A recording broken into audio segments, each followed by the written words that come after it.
What's up? It's Marco back in on This Week in Soccer. Bit late this week, but man, we still got a lot to talk about. I'm going to go through basically like everybody. I've cleaned up the list of players and talk about a little bit. Got a couple new additions, took out a couple guys, and yeah, lots to talk about. Starting with Juventus with Weston McKennie. Found this jersey, so I figured I'd wear it for this one because Weston McKennie has been killing it. I mean, he finally established himself as a consistent Juventus starter. He's been scoring for them. He's been in great form, and man, Weston McKennie's carrying this in the national team. And with how many guys we're missing, Weston McKennie, he's going to have to be huge for us. I really like the form that he's carrying into it. Now, after that, we're just going to go through position by position. Just wanted to give Weston McKennie a shout because, man, I don't feel like we've had a guy like really do something like what he's been doing in a while. So, now goalkeeper position, Zack Stefan signed a contract keeping him at Man City until 2025. And, yeah, bittersweet news, I guess, because, I mean, he's staying at Man City. That's huge. Like, Pep Guardiola has faith in him. Like, I feel like that shouldn't be lost on us. But at the same time, he's a backup. And, like, I don't want John Ruddy starting for us in the national team. I don't want Wayne Hennessy. Like, as good as Zack Stefan is, as high as a ceiling as he has, like, this just, like, if he's a backup, he can only go so far. And, yeah, at the moment, Matt Turner, you can't get ahead of him as a backup. And if he continues to play like this, like, I can't be confident in him starting. I'm really hoping he gets a loan out before, maybe even a loan to the MLS before the 2022 World Cup. Like, that could help. I mean, like, goalkeeper's like the one position where you're fine if they're an MLS player, because, like, it doesn't mean too much, especially if he is playing with his feet. But, man, Zack Stefan, he needs to get some game time, but it's good that he secured the bag, I guess. Next, Ethan Horvath at Nottingham Forest. Yeah, he's still the backup. I don't see it changing anytime soon. Yeah, I mean, it is what it is. He needs playing time. He's not getting it at the moment. Maybe he leaves Forest. I don't know. Hopefully he's at least recruiting Mighton for us, but that's about the only positive.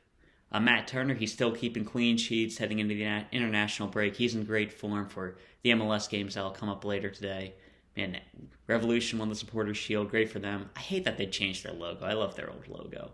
But, yeah, good for him. And last goalkeeper I want to talk about is Bill Hamid. He's ending the year healthy, which is very good for him. And I'll be honest, I rate Bill Hamid more than Sean Johnson. I mean, like, it doesn't really matter. We're talking about our fourth or fifth goalkeeper at the moment, but I don't know. I hope he gets a chance at least in that December camp, though. Probably not above Gabriel Salamina if he breaks through. So might be one of the last times to talk about Bill Hamid, but I still really like him as a player. I've always been a bit of a fan of him. Next on to center backs, and man, starting off with our center back in terrible form, John Brooks. He helped Wolfsburg to a win in the Champions League and kept a clean sheet in the Bundesliga. Man, he's in terrible form. We definitely shouldn't call him up, you know. We should call up Mark McKenzie. He's not playing for Genk. There's nothing to talk about. Okay, then Chris Richards. Another guy, he's been making appearances off the bench lately. I mean, for Richards, like, I obviously want him in the national team, but, like, I don't get the rationale of calling him up over Brooks, especially by Berhalter logic, but he's making appearances off the bench. Like, I like that he's getting playing time. It's like a good amount of time, and it's honestly weird that center backs are coming in off the bench consistently, but hey, if he's still getting time, still developing, like, that's good for him. And I like what he's doing at Hoffenheim. He's a very solid player, and honestly hoping he starts for us this window. Next, Matt Miazga. He really lost his playing time at Alavés. Maybe he'll get it back, but at the moment, he's not really playing. Something interesting I found was a report by Sporting Witness, which said Chelsea actually had an offer for Anderlecht to buy him outright, and they declined it because the money wasn't there, which I don't feel like that's as much of a story as Matt Miazga's making it out to be, but yeah, he could have stayed at Anderlecht. I mean, I guess if you look at it one way, he impressed Vincent Kompany enough that he wanted him to stick around, so I guess that's something to say. Next center back to talk about is Cameron Carter-Vickers. He's continuing to play and start and perform for Celtic. They have conceded 2 goals in both their games this week, but 2 wins. And, man, if Cameron Carter-Vickers is still starting and if he continues to develop, he might be back into the national team kind of by default by January because not a lot of our guys are playing. So I do want to keep an eye on Cameron Carter-Vickers because I do feel like he can become a Premier League level center back. And Portugal proved with Jose Font that you only need to be a Premier League level center back to win international competitions. So I feel like Cameron Carter-Vickers is someone we should keep an eye on. Next, Miles Robinson kept a clean sheet with Atlanta. George Bello as well. And George Bello has been progressing very well defensively, which kind of weird that Sam Vines got called up over him. I'm adding Sam Vines to the list as well because he's been performing. He's continuing to start for Royal Antwerp. But, yeah, I mean, those guys are basically... I feel like they're at the same level, and I guess I want to call up Bello because, he's has the higher ceiling than Vines, I believe. But Vines is playing in Belgium, so I don't know. But next we got Tim Ream. He's honestly, he's killing it for Fulham. They've been keeping clean sheet after clean sheet. They're dominating the championship. And I feel like you can lost some people. Like, Tim Ream is a great championship center back, which almost is a backwards compliment, but he's killing it in the championship, and he's at that level. He can't make that jump to the Premier League. He's like one of those players who just can't really make that step up, but he is very solid at this level. So I feel like that deserves to be mentioned. Honestly, I'm like, why wasn't he called up? He shouldn't have been, don't get me wrong, but like, he's appears to be one of Berhalter's favorites, and he's in great form. If he is one of those culture guys, why isn't he there? Like, the only thing I could think of is that theory, that video I saw a while back where he's there to, like, basically mentor Gio Reyna, and if Reyna's not there, I mean, maybe that's it, but I don't know. I'm not advocating for Tim Ream to get called up. I'm just pointing out that it's weird that he isn't, okay? Okay, next, Erik Palmer-Brown. I'm barely keeping him on this anymore. He got subbed on for the last 15 minutes of a 4-0 loss for Troyes. And that's news because he doesn't play much for them, so... Yeah, Erik Palmer-Brown, man, it sucks. He's somebody who's really promising, but, man, that move to Man City was not good for him. And lastly, for center backs, or maybe he's a center back, I don't even know anymore. Justin Che called it for the U20 team. Talked about that already. Now to fullback, Sergiño Dest is out for this window with lower back pain. It doesn't appear to be severe. He was on the bench for Barcelona in the Champions League. So I don't feel like that's going to keep him out long term, but he's out for these games, which sucks. Andy Robinson, as I mentioned, with Tim Ream killing into the championship, they're keeping tons of clean sheets, and even if Fulham doesn't go up, which I think they will, they're being a pretty big yo-yo team, Anthony Robinson's going to be a Premier League center or left back next year. Reggie Cannon, he is back in the Boavista team. He's finally out of that doghouse, or healthy again, whatever it was, but he got a red card, so playing time going down even more. Like, he's a good player, and I do believe in Reggie Cannon, but he should not have been called up this window. Far too soon. Deandra Gadlin, continuing to start and get consistent game time with Galatasaray. I mean, not the highest level, but still, he's a very solid player. At least, like, at his level. I mean, maybe I'm not going to be confident if he goes up against Lozano and Leon Bailey, but he is still a very solid player. I feel like Joe Skelly's should be starting, but I still like DeAndre Gadlin. Brian Reynolds, he's still on Jose Mourinho's bad side, and I'm expecting rumors to come up for him pretty soon. Joe Skelly continues to start in the Bundesliga. Man, he continues to get better and better. Like, very good player. I want him to start. I don't think he will, but, man, Joe Skelly, very good player. Hopefully he can get some time in the national team. And I mentioned Bello and Vines already. And on the midfield, already talked about Weston McKennie. Man, that dude's killing it.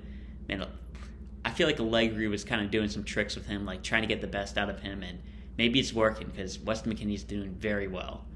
Tyler Adams, he started both games for RB Leipzig, helped them to a win against Borussia Dortmund and a draw against PSG, which, man, like, I didn't think about that before, but like, it's awesome that we got a player like playing against PSG and Borussia Dortmund in the same week, and like, I just forgot about him until now.